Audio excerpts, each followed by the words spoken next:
Are we going to do our 3 claps? Yeah, 3 claps. 1, 2, 2, 3. 3. That was so loud. That echoes at night. Yeah. Hi! Hey guys. I'm Joanna. And I'm Regan. And together we're the Readviewers. Yeah.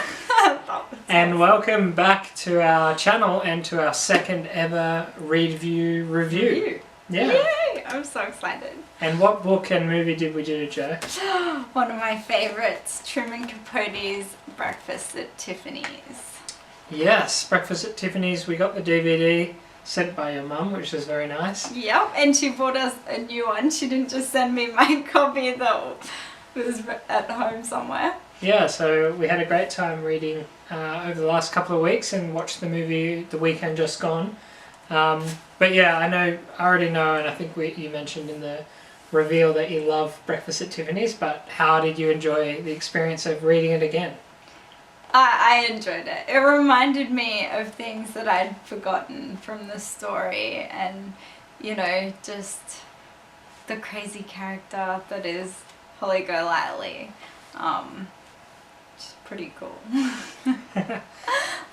Yeah, how did you go? What did you think? How did it compare to your original thoughts on what the movie or book would be about? Yeah, I think originally in the book reveal I said that it was the swinging 60s. Even though it was written in the 50s. Before the 60s. And set in wartime, I believe. So yeah, I mean, I think I was kind of on the same.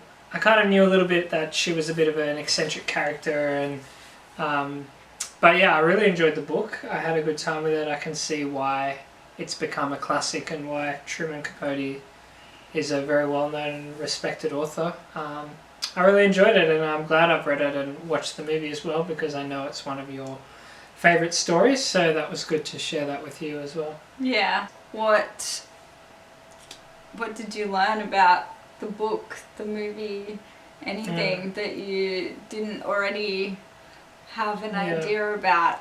Yeah, so one thing I thought, one thing I really took from the book that I really enjoyed is that, I mean, the plot centred around Holly Golightly and her character, and Capote kind of exploring what she's about and everything like that.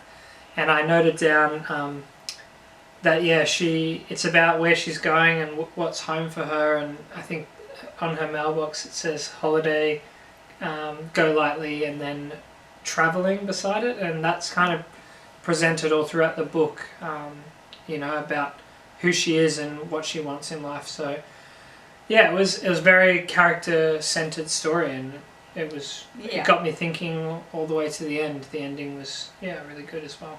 Yeah, I really like that it's written in a style where it's written by an observer, so from the perspective of an observer.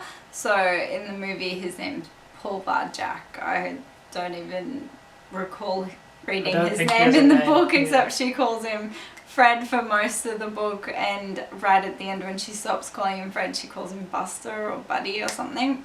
But yeah, I found that it's really good to see it from an outside perspective, because she's not the one telling the story saying, this is what I feel, this is what I think. It's someone observing that, okay, she's like this, but maybe she's this type of person, but then she goes and does this. Like, who is this person? So it sets up a mystery behind her, and I think that's what makes the book and the movie so great, that you're following the Paul character, but in reality it's all about Holly.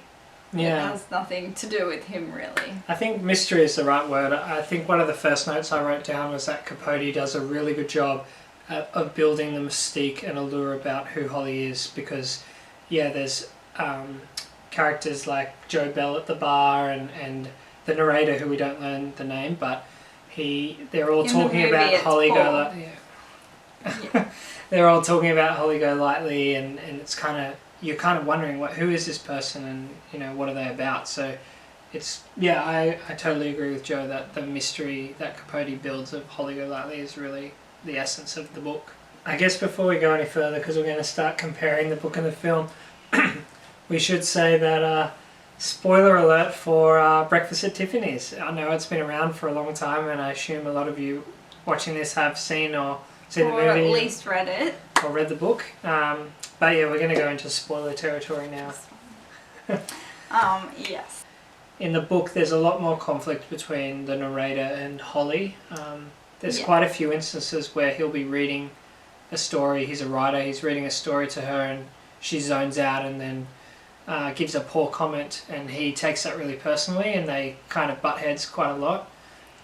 Whereas the movie takes a bit more of a romantic drama. And I think for the time that it was made in, it was made for an audience that was very much into romanticism.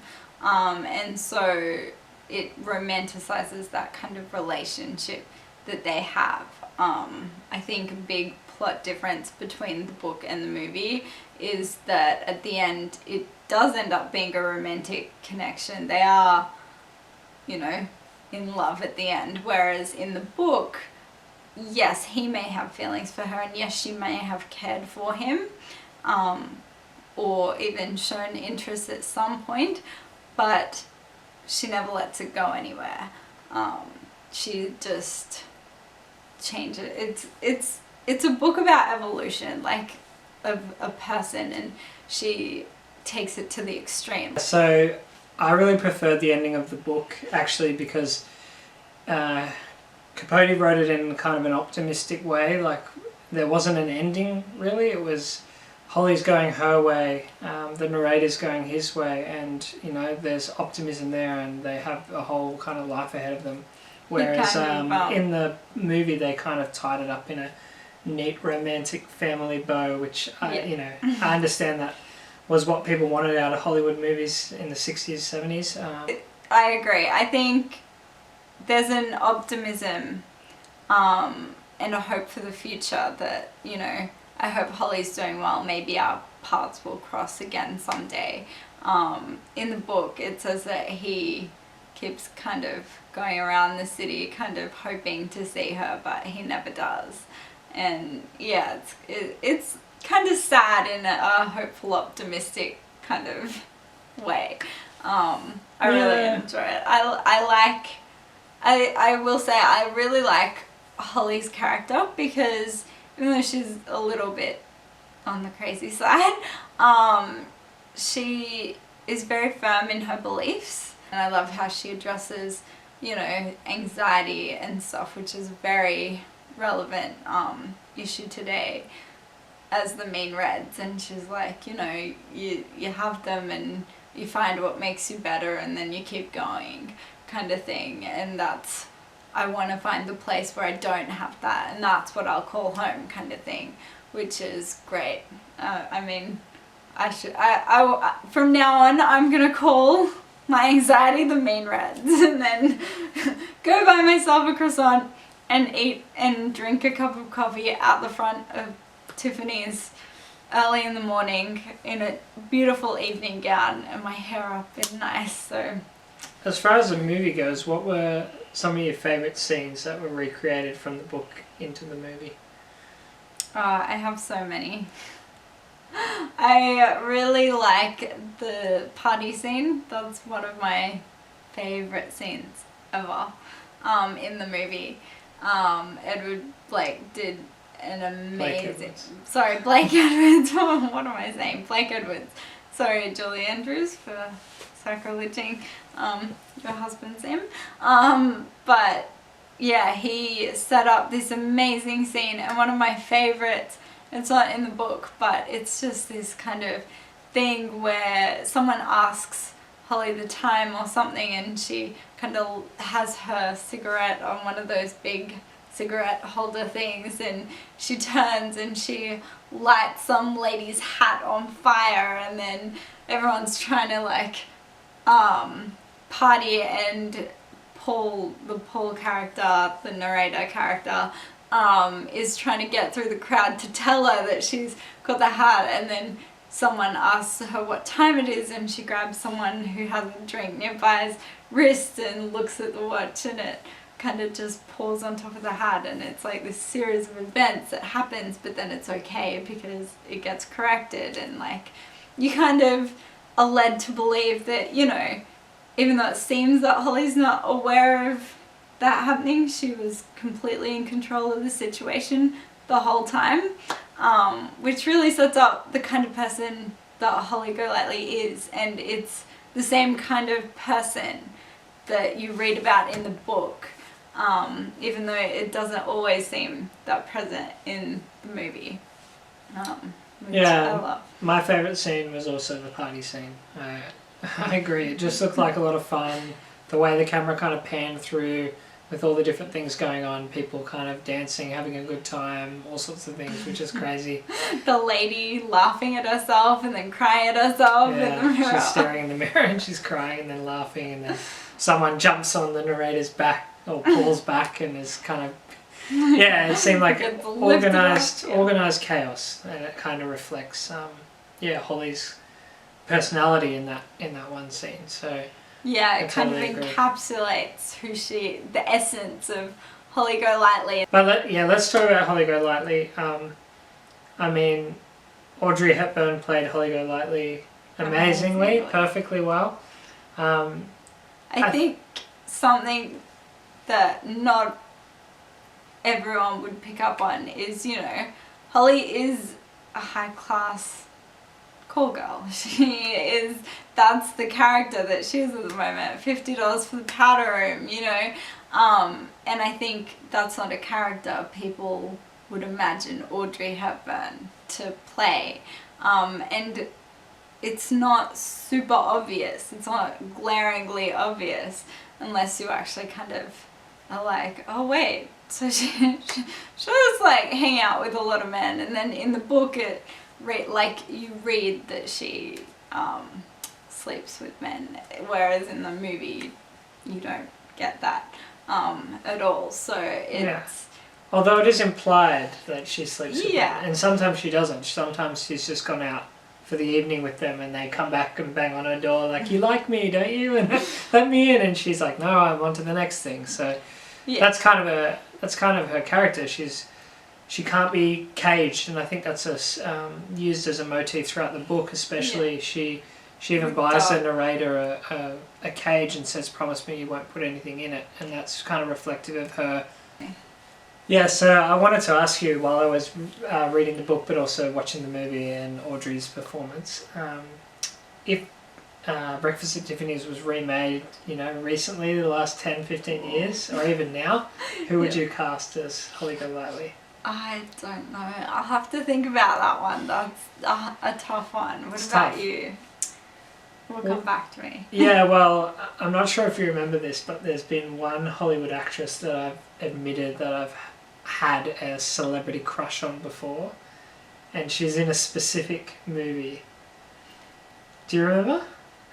I know that you liked Lovesick. What's her name? Oh no. I can't remember. Antonia Thomas. Antonia Thomas. No, I can't remember. Well, it probably wouldn't be 2020, but let's just say maybe 10, 15 years ago, I would have cast Ashley Judd.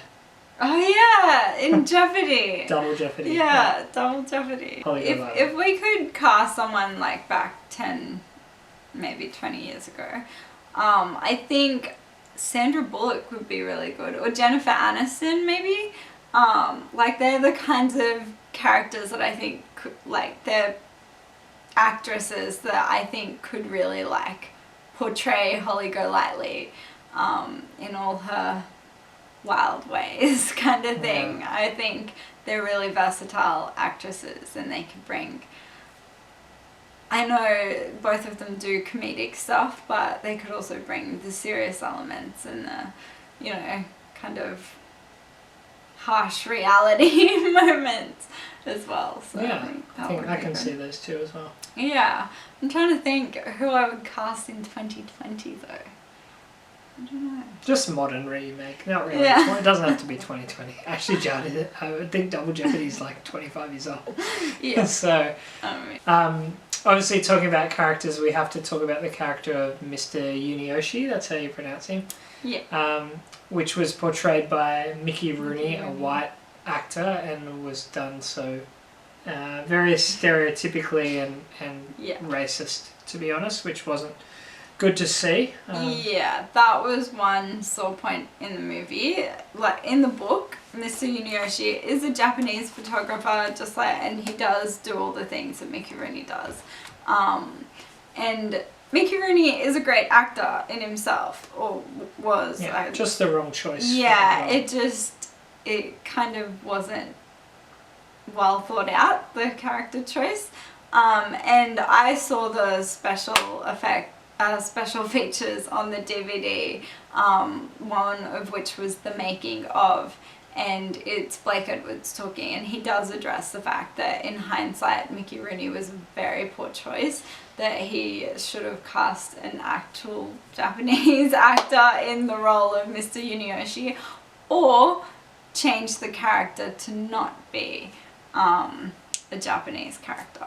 So so it was a wrong decision, but the features, those special features with Blake Edwards, he kind of addressed that. And something I wrote down in my first kind of few notes while I was reading the book is, I think I know why you love this kind of story, and it's how Capote has written it, and something I think I know about you. So I think I know Joe pretty well, but hopefully I'm not putting myself out there.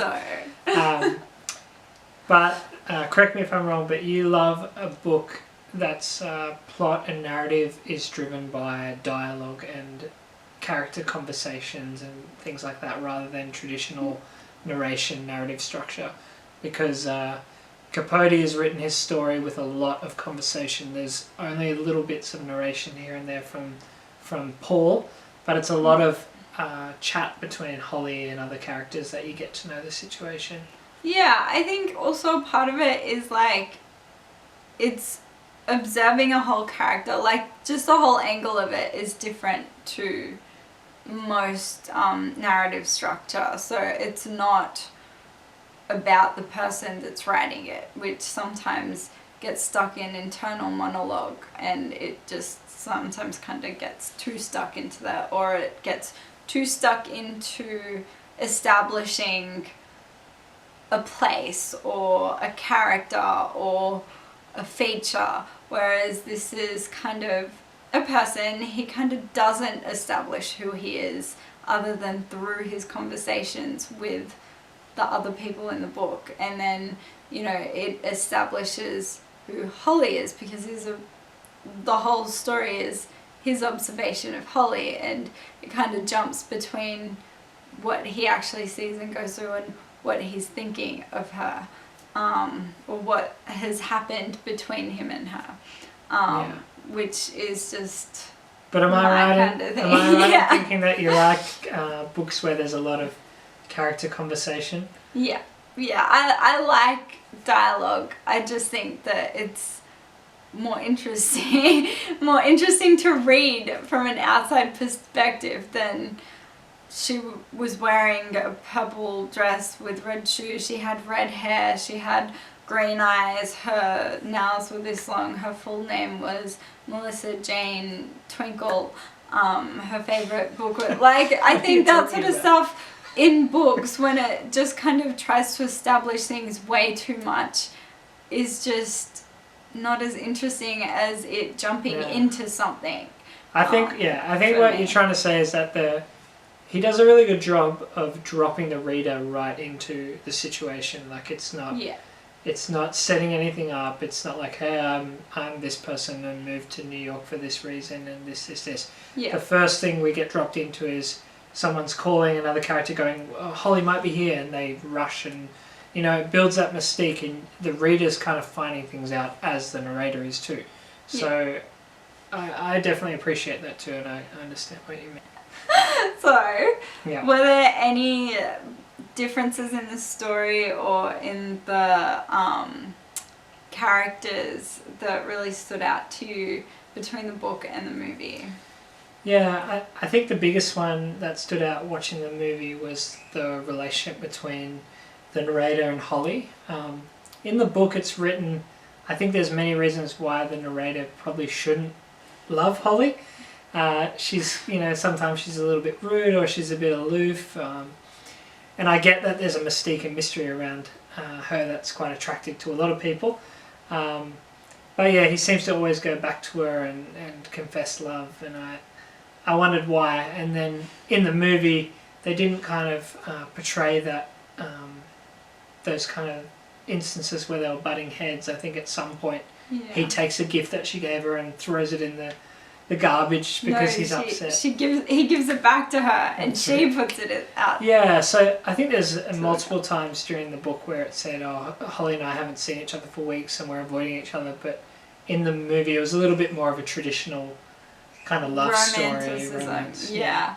I mean, I kind of agree and disagree with you. Yeah. I feel that, she gives him just enough to feel those feelings, to like him, and then he kind of realizes that, the moments that she's made him mad, it's only because she's being herself and she's saying, look, I don't really agree with you. You can think what you want, like, be mad at me, but this is who I am and you're not going to change me, kind of thing. Yeah, she doesn't back down to her credit. Yeah, and I think that's what I love about her character so much, and I think he kind of loves that about her, but he also can't handle it. But what is the difference between him then and all the other men that come banging on her door saying... Exactly. That's the point of the story. He's just one of them. I think she kind of establishes that she kind of likes him a bit more and cares about him a bit more when she kind of compares him to her brother and she starts calling him Fred. And then, so she has an affection, but it's not necessarily a romantic love. Do you have any last kind of words to wrap up your kind of thoughts on the book or the movie in general? My experience was good. I've always loved these two though. If you have only seen the movie and haven't read the book, I highly recommend that you go out now, buy yourself the book. It is great. It's a short read.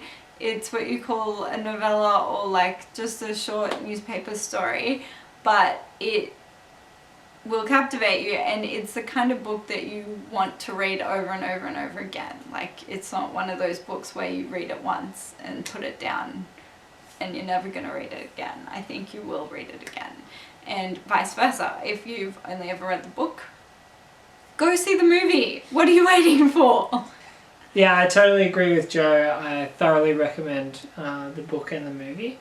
I think I agree with what Joe said. The book is only 90 to 100 pages, but there's kind of a depth and richness to it, and I definitely, when I closed the book, was thinking, oh, I wonder what Holly's doing now, or what Kat's up to now, or even what the narrator's, has he succeeded as being a writer. So I think what Capote did really well was packing a lot of intrigue and thought into a very small novella. So it's definitely worth the read, and you could knock it off in a day.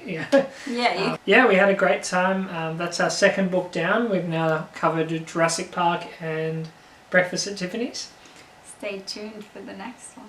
Yeah, so we're going to have book 3 revealed very soon, and then book 4 is actually going to be a recommendation from a friend or a fan. So if you have any recommendations of books and movies that we should comment and let us know. Send us messages if you're on our Instagram. Let us below. know. Comment below. Like and subscribe if you like us. We're just doing this for fun. But we'd love for you guys to be part of our little community and following along. And we'll do, for our 4th book, we're going to do kind of a random pick. So if you want your book to be considered in the hat, we'll make sure get to a hat and pull it out. Yeah. So that'll be fun. But if you do enjoy us, let it know. If you do enjoy this, let us know. Comment, like, subscribe. And what did you think about Breakfast at Tiffany's? Let us know in the comments. So. Yeah, read the book, watch the movie, let us know what you think. Alright, well, until next time. Bye. That's my thing. Wider than a mile, I'm crossing you in style someday. Oh, dream maker, you heart breaker, wherever you're going, I'm going